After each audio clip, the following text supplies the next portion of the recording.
जय श्री राम। श्री रामचरितमानस बालकांड सीता स्वयंवर के भाग 2 को आगे पढ़ते हुए तो आइए कथा को प्रारंभ करते हैं। वे सब राजा हृदय से हारकर कांतिहीन हो गए और अपने अपने समाज में जा बैठे। राजाओं को देखकर जनक घबरा गए और ऐसे वचन बोले जो मानो क्रोध में सने हुए थे। हमने जो प्रण ठाना था उसे सुनकर द्वीप द्वीप से अनेक राजा आए। देवता और दैत्य भी मनुष्य का शरीर धारण कर तथा और भी बहुत से रणकुशल योद्धा आए, परंतु धनुष को तोड़कर मनमोहिनी राजकुमारी बड़ी विजय और अत्यंत प्रशंसनीय कीर्ति को पाने वाला मानो ब्रह्मा ने किसी को रचा ही नहीं। कहिए तो सही, यह लाभ किसको नहीं भाता, परंतु किसी ने भी शंकर जी के धनुष को नहीं चढ़ाया। अरे भाई, चढ़ाना और तोड़ना तो दूर रहा, किसी ने उसे अपने स्थान से तिल भर भी नहीं हटाया। अब कोई अभिमानी और वीर डींग न हाके। मैंने जान लिया कि पृथ्वी वीरों से खाली हो गई है। अब आशा छोड़कर अपने अपने घर जाओ। ब्रह्मा ने सीता का विवाह लिखा ही नहीं। यदि मैं अपनी प्रतिज्ञा छोड़ता हूँ तो पुण्य जाता है, इसलिए मैं क्या कर सकता हूँ। भले ही कन्या कुंवारी रह जाए भाइयों, यदि मैं जानता कि पृथ्वी वीरों से शून्य है तो प्रण करके उपास का पात्र न बनता। जनक जी के वचन सुनकर और जानकी जी की ओर देखकर सभी स्त्री पुरुष दुखी हुए, परंतु लक्ष्मण जी तमतमा उठे। उनकी भौहें टेढ़ी हो गई, होंठ फड़फड़ाने लगे और नेत्र क्रोध से लाल हो गए। श्री रघुवीर जी के भय से कुछ न कह सकते नहीं थे, पर जनक जी के वचन उन्हें बाण की तरह चुभ गए। श्री रामचंद्र जी के चरण कमलों में सिर नवाकर वे अपनी सच्ची बात बोल उठे। रघुवंशियों में जहाँ भी कोई होता है उस समाज में कोई ऐसे नहीं कहता जैसे अनुचित वचन रघुकुल शिरोमणि श्री राम जी को विद्यमान जानते हुए भी जनक जी ने कहे हैं। हे सूर्य कुल रूपी कमल के सूर्य, सुनिए, मैं स्वभाव ही से कहता हूँ, कुछ अभिमान से नहीं। यदि मैं आपकी आज्ञा पाऊँ तो सारे ब्रह्मांड को गेंद की तरह उठा लूँ और चाहूँ तो उसे कच्चे घड़े की तरह फोड़ डालूं। मैं सुमेरु पर्वत को मूली की तरह तोड़ सकता हूँ। हे भगवान, ये सब आपके प्रताप की महिमा है, इसके सामने ये बेचारा पुराना धनुष क्या है। हे नाथ, ऐसा जानकर आज्ञा हो तो कुछ कौतक करूं। उसे भी देखिए, धनुष को कमल की डंडी की तरह चढ़ाकर उसे 100 योजन तक लिए दौड़ जाऊं। हे नाथ, आपके बल और प्रताप से धनुष के कुकुरमुत्ते की तरह तोड़ डालूं। यदि ऐसा न करूं तो हे प्रभु, आपके चरणों की शपथ है, फिर मैं धनुष और तरकस को कभी हाथ में नहीं लूंगा। लक्ष्मण जी ने जो क्रोध भरे वचन कहे उससे पृथ्वी डगमगा उठी और दिशाओं के में हाथी कांप उठे। सभी लोग और सब राजा भयभीत हो गए। सीता जी का हृदय हर्ष से भर उठा और जनक जी सकुचा गए। गुरु विश्वामित्र जी, श्री रघुनाथ जी और मुनि गण मन में प्रसन्न हुए और बार बार पुलकित होने लगे। श्री रामचंद्र जी ने इशारे से लक्ष्मण को मना किया और प्रेम पूर्वक अपने पास बिठा लिया। विश्वामित्र जी ने शुभ समय जानकर अत्यंत स्नेहमयी वाणी में कहा, हे राम, उठो, शिव जी का धनुष तोड़ो और हे तात, जनक जी का दुख दूर करो। गुरु जी के वचन सुनकर श्री राम जी ने चरणों में सिर नवाया। उनके मन में न हर्ष हुआ और न विषाद। वे अपनी खड़े होने की शान से युवा सिंह को लज्जित करते हुए सहज भाव से ही उठ खड़े हुए। मंच रूपी उदय गिरी पर रघुनाथ जी बाल सूर्य जैसे उदित हुए। सब संत रूपी कमल खिल उठे और नेत्र रूपी भौरें हर्षित हो गई। राजाओं की आशा रूपी रात्रि का नाश हो गया। उनके वचन रूपी नक्षत्र पंक्ति पर चमकना बंद हो गए। अभिमानी राजा रूपी कुमुद संकुचित हो गए और कपटी राजा रूपी उल्लू लुका गए। अब मुनि और देवता रूपी चकवे शोक रहित हो गए और फूल बरसाकर अपनी भक्ति जताने लगे। प्रेम पूर्वक गुरु के चरणों की वंदना कर श्री रामचंद्र जी ने मुनियों से आज्ञा मांगी। सारे जगत के स्वामी श्री राम जी सुंदर मत वाले श्रेष्ठ हाथी की तरह अपनी स्वाभाविक चाल से चले। श्री रामचंद्र जी के चलते ही नगर भर के सब स्त्री पुरुष सुखी हो गए और उनके शरीर का अंग अंग पुलकित हो उठा। उन्होंने पितरों और देवताओं की वंदना करके अपने सत्कर्मों का स्मरण किया और कहा कि यदि हमारे पुण्यों का कुछ भी प्रभाव हो तो हे गणेश गोसाई, रामचंद्र जी शिव जी के धनुष को कमल की डंडी के समान तोड़ डालें। श्री रामचंद्र जी को प्रेम पूर्वक देखकर और सखियों को पास बुलाकर सीता जी की माता सुनैना जी स्नेहवश बिलक कर ये वचन बोली, हे सखी, ये जो हमारे हितैषी कहलाते हैं वे सब भी तमाशा ही देखने वाले हैं। कोई भी गुरु विश्वामित्र जी को समझाकर नहीं कहता कि ये राम जी बालक हैं, इनके लिए ऐसा हट ठीक नहीं है। रावण और बाणासुर ने जिस धनुष को छुआ तक नहीं और जिसके सब राजा घमंड करके हार गए, वही धनुष अब इन राजकुमार के हाथों में दे रहे हैं। हंस के बच्चे भी कहीं मंदराचल पहाड़ उठा सकते हैं। राजा की भी सारी चतुराई समाप्त हो गई। हे सखी, विधाता की गति कुछ जानने में नहीं आती। तब एक चतुर सखी ने कोमल वाणी में कहा, हे रानी, तेजस्वी को छोटा नहीं गिनना चाहिए। देखिए, कहाँ गड़े से उत्पन्न होने वाले छोटे से अगस्त्य और कहाँ अपार समुद्र, फिर भी उन्होंने उसे सोख लिया। जिसका सूर्य सारे संसार में फैला हुआ है। सूर्य मंडल देखने में कितना छोटा लगता है, पर उससे उदित होते ही तीनों लोकों का अंधकार दूर हो जाता है। जिस मंत्र के वश में ब्रह्मा, विष्णु, महेश और सभी देवता हैं, वह भी अत्यंत छोटा ही होता है। महान मत वाले गजराज को छोटा सा अंकुश वश में कर लेता है। फूलों का ही धनुष बाण लेकर कामदेव ने समस्त लोगों को अपने वश में कर रखा है। हे देवी, ऐसा जानकर संदेह छोड़ दीजिए। हे रानी, सुनिए, रामचंद्र जी धनुष को तोड़ देंगे ही। सखी के वचन सुनकर रानी को श्री रामचंद्र जी के सामर्थ्य में विश्वास हो गया। उदासी मिट गई और श्री राम जी के प्रति उनका प्रेम अत्यंत बढ़ गया। उस समय श्री रामचंद्र जी को देखकर सीता जी भयभीत हृदय से जिस तीस से विनती करने लगी। अकुलाकर वे मन ही मन मनाने लगी कि हे महेश भवानी, मुझ पर प्रसन्न होइए। मैंने आपकी जो सेवा की है उसे सफल कीजिए। मुझ पर कृपा करके धनुष की गुरुता को हर लीजिए। हे गणों के नायक, वर देने वाले देवता गणेश जी, मैंने आज ही के लिए आपकी सेवा की थी। बार बार मेरी विनती सुनकर धनुष के भारीपन को बहुत ही कम कर दीजिए। श्री रघुनाथ जी की ओर देख देख कर और धीरज धरकर सीता जी देवताओं को मना रही हैं। उनकी आंखों में प्रेम के आंसू भरे हैं और शरीर रोमांचित हो रहा है। भली भांति नेत्रों से निहार निहार कर श्री रामचंद्र जी की शोभा देखकर फिर पिता के प्रण का स्मरण कर सीता जी का मन शुद्ध हो उठा। वे सोचती हुई कहती हैं, अहो, पिताजी ने बड़ा ही कठिन हठ ठाना है। वे लाभ हानि कुछ भी नहीं समझ रहे। चूंकि मंत्री डर रहे हैं, इसलिए कोई उन्हें सीख भी नहीं देता। बुद्धिमानों के समाज में यह बड़ा अनुचित हो रहा है। कहाँ वो वज्र से भी बढ़कर कठोर धनुष और कहाँ ये कोमल शरीर और किशोर अवस्था वाले श्याम सुंदर। हे विधाता, मैं किस तरह हृदय में धीरज धरूं? सीरस के फूल के कण कहीं हीरा को बेच सकते हैं। सारी सभा की बुद्धि बावली हो गई है। अतः हे शिव जी के धनुष, अब तो मुझे तुम्हारा ही आसरा है। तुम अपनी जड़ता लोगों पर डालकर श्री रघुनाथ जी को देखते हुए हल्के हो जाओ। इस प्रकार सीता जी के मन में बड़ा ही शोभ हो रहा है। निमेष का एक लफ्ज भी 100 युगों के समान बीत रहा है। प्रभु श्री रामचंद्र जी को देखकर फिर लज्जावश पृथ्वी की ओर देखती हुई सीता जी के चंचल नेत्र इस प्रकार शोभित हो रहे हैं मानो कामदेव की 2 मछलियां चंद्रमंडल पर हिंडोले में झूल रही हों। सीता जी के मुख कमल ने उनकी वाणी रूपी भ्रमरी को रोक रखा है। लज्जा रूपिणी रात्रि को देखकर वह प्रकट ही नहीं हो रही है।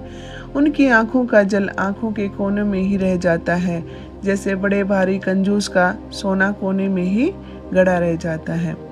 अपने चित्त की घबराहट को विशेष जानकर सीता जी संकुचा गई और धीरज धरकर हृदय में विश्वास ले आई, यदि तन मन और वचन से मेरा प्रण सच्चा है और मेरा मन श्री रघुनाथ जी के चरण कमलों में वास्तव में रंगा हुआ है, तो सबके हृदय में निवास करने वाले भगवान मुझे रघुकुल के स्वामी श्री रामचंद्र जी की दासी अवश्य बनाएंगे। जिस पर सच्चा स्नेह होता है वह उससे मिलता ही है। इसमें सतनिक भी संदेह नहीं है। प्रभु की ओर देखकर सीता जी ने शरीर के द्वारा प्रेम ठान लिया, अर्थात यह प्रण कर लिया कि चाहे तो यह शरीर इन्हीं का होकर रहेगा या रहेगा ही नहीं। कृपा निदान श्री राम जी ने सब कुछ जान लिया। सीता जी को देखकर श्री राम जी धनुष की ओर इस प्रकार देखने लगे जिस प्रकार गरुड़ जी छोटे से सांप की ओर देखते हैं।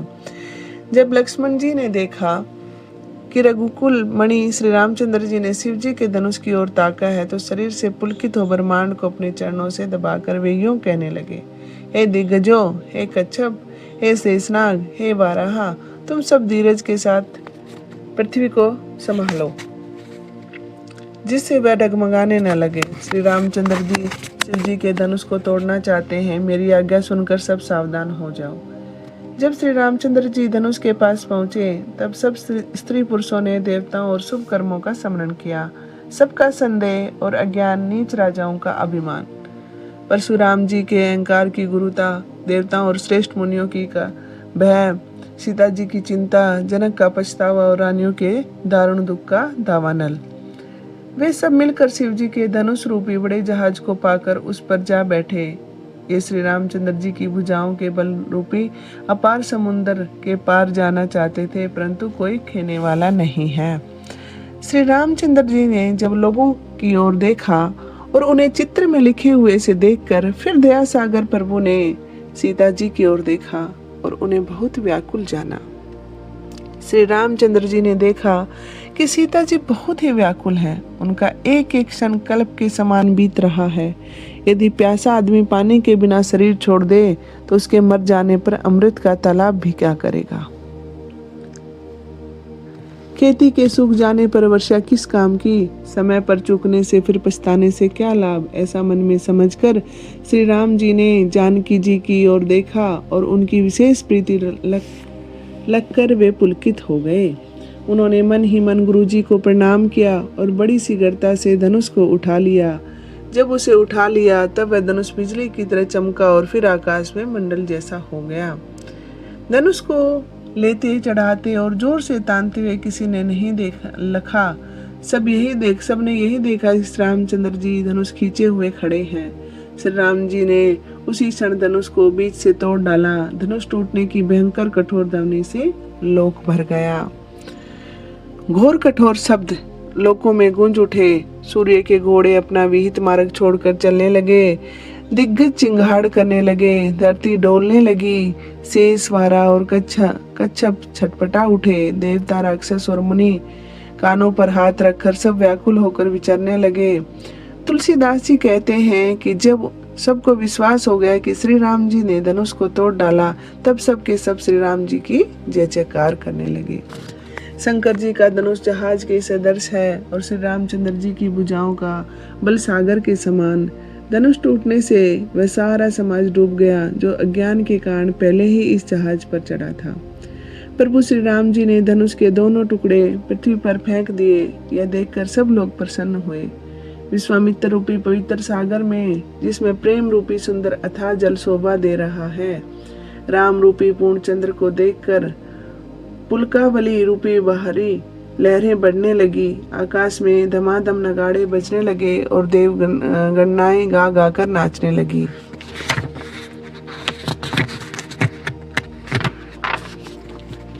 ब्रह्मा आदि देवगण, सिद्ध और मुनीश्वर लोग प्रभु राम जी की प्रशंसा कर रहे हैं, उन्हें आशीर्वाद दे रहे हैं। वे रंग बिरंगे फूल और मालाएं बरसा रहे हैं। किन्नर लोग स्वर्गीय गवैये रसीले प्रेम भरे गीत गा रहे हैं।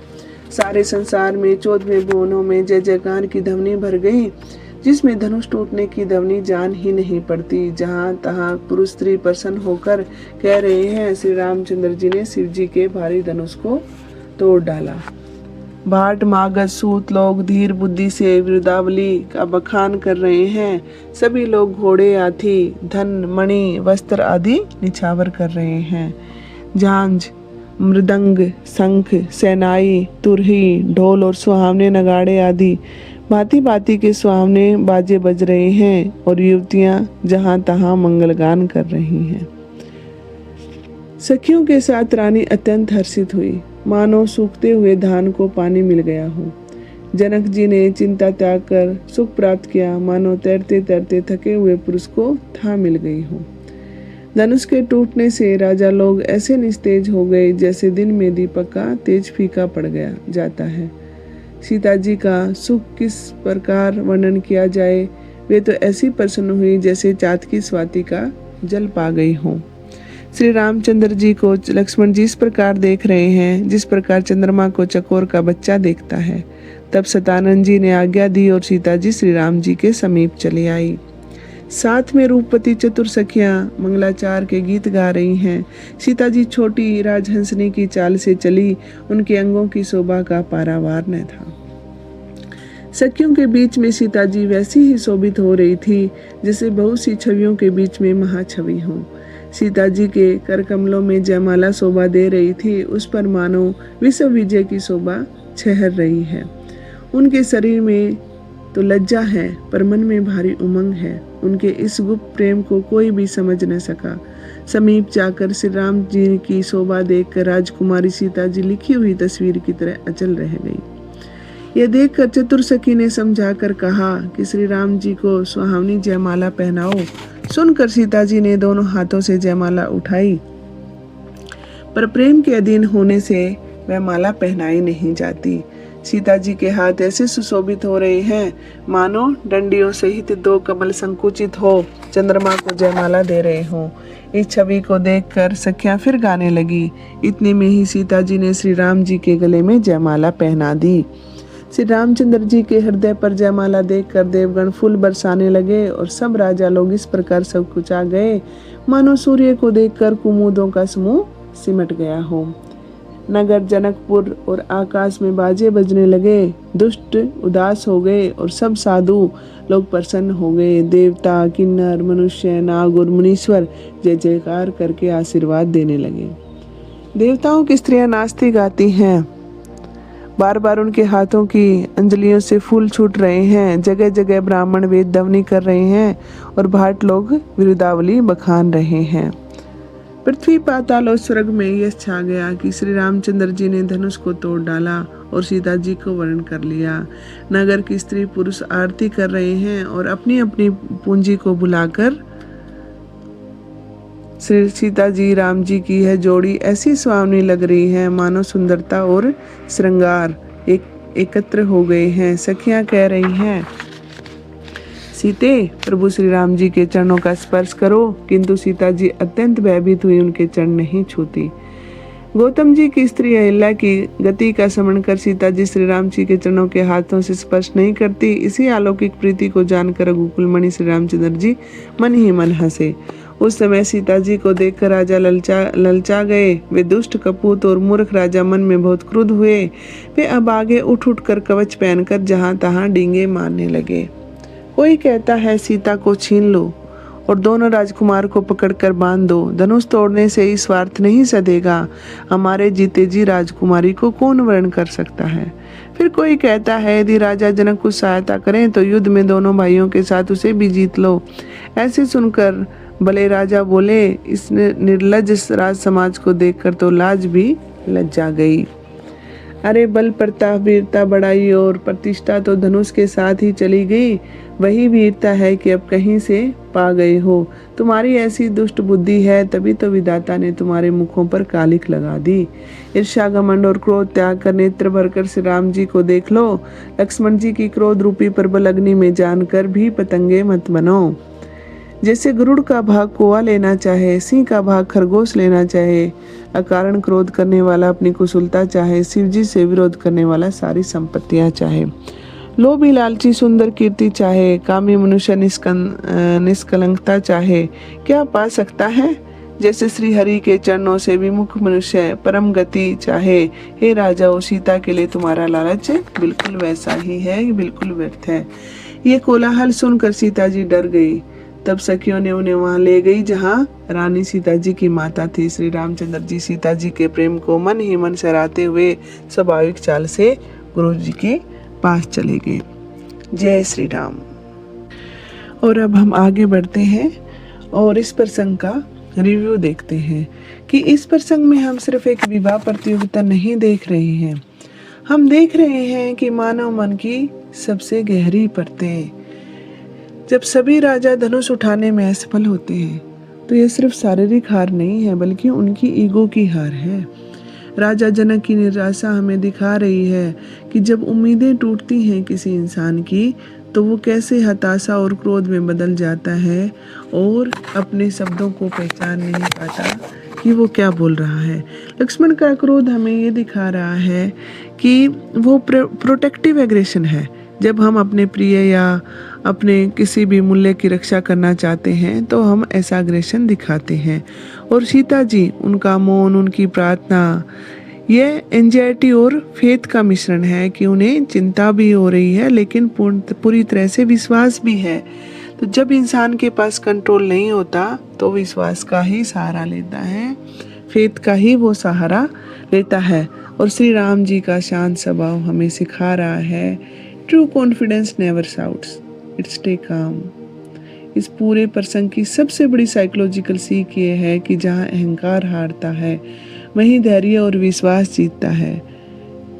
और कैसे प्रेम की जीत होती है कि जब मर्यादा में रहते हुए और विश्वास रखते हुए सीता जी और श्री रामचंद्र जी ने धैर्य रखते हुए कैसे अपने विवाह को संपन्न किया और कैसे प्रेम की, विश्वास की, मर्यादा की और धैर्य की जीत हुई। ये प्रसंग हमें सिखाता है कि अहंकार टूटता ही टूटता है और धैर्य की, सहनशीलता की, मर्यादा की सदा ही जीत होती है।